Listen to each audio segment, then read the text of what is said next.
Welcome to Britain Fights Back. As you know, we're a new channel and can do with your support. You can do this by pushing the free-to-use subscribe button below. This helps our channel to grow. For the purpose of this video, I have replaced the usual words we might use for certain actions with alternative words, so as not to get kicked off this site. Labour MP, Naseem Shah is a British politician. She represents Bradford West, a predominantly Muslim area in West Yorkshire. Most famous, perhaps to the British people, for her disgusting retweet and liking of a post on Twitter in 2014. It said, "Those abused girls in Rotherham and elsewhere just need to shut their mouths, for the good of diversity."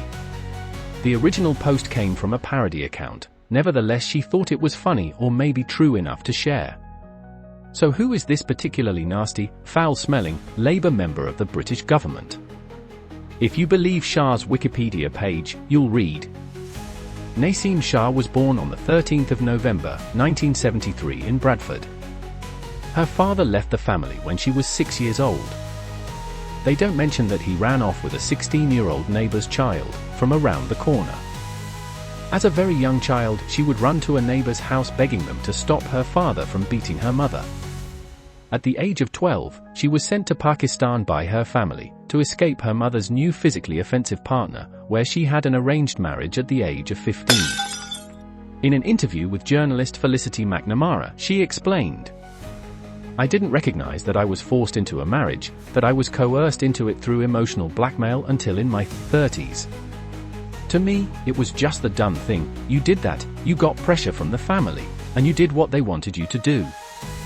When she was 20, her mother was convicted of the murder of her partner, who had, not only sexually and physically, and one must assume mentally, battered her for over a decade. She served 7 years in prison. Wow! So she's the daughter of a Pakistani-born immigrant who served time for murder. Most personal Wikipedia pages are edited by the person in question or their staff. Which means, manipulation of facts is the order of the day, and sometimes presents quite a distorted picture of who they really are.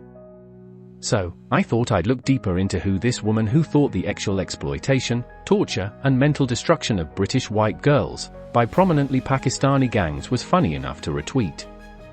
Shah shared a graphic on Facebook, which showed an image of Israel superimposed onto a map of the US in 2014, under the headline "Solution for Israel-Palestine Conflict, Relocate Israel into United States," with the comment "Problem solved." Because of this she had the whip removed, and was made to stand as an independent MP from the 27th of April, 2016 to the 5th of July, 2016, but with the whip restored changed her alliance back, and on the 5th of July, 2016, the Bradford West MP rejoined the Labour Party, after issuing a grovelling apology. In July 2018, Shah was appointed Shadow Minister of State for Women and Equalities. Hang on. Rewind. Shadow Minister of State for Women and Equalities? But did she not retweet, "Those abused girls in Rotherham and elsewhere just need to shut their mouths, for the good of diversity"? She opened Islamic Relief's new office in November 2018, in Bradford. The MP stated she'd been a long-term supporter of the charity and an ambassador for the organisations. She said, "It's a great pleasure to open Islamic Relief's Bradford office today. I am proud to be an ambassador for the Honour Her campaign, particularly pertinent at this time of year when we are supporting the 16 days of action against violence against women. We all have a responsibility, as Muslims, as humanitarians, to call urgently for the eradication of any form of gender-based violence, and working with Islamic Relief is an important part of my own responsibility to do that." I'll put a link to their website below and let you make your own mind up about this charity. In 2019, there were 9 Pakistani men jailed for abusing girls in Bradford. The girls were aged 14 years of age when the men first began to use drink, drugs and violence to groom and sexually exploit, degrade and torture them. Bradford Crown Court heard the abuse started after the girls moved into a children's home in 2008.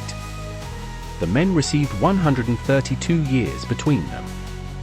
One of the victims, Fiona Goddard, waived her legal right to lifelong anonymity, to discuss her experiences and urge others to report what had happened to them.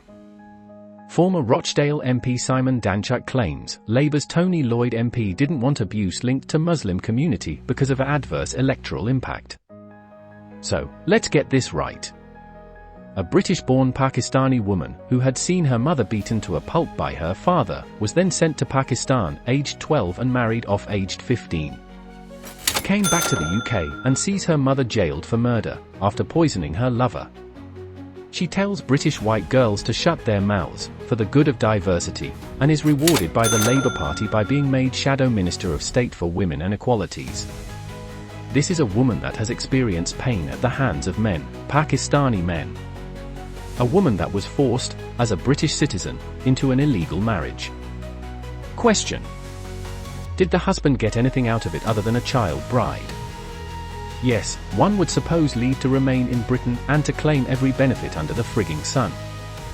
Surely, as an MP, if she can't stand up for girls, forget what colour they are or what religion they may be, just the pure fact they were being abused by the men that had made her, and her mother's life a living hell, then which Labour MP will?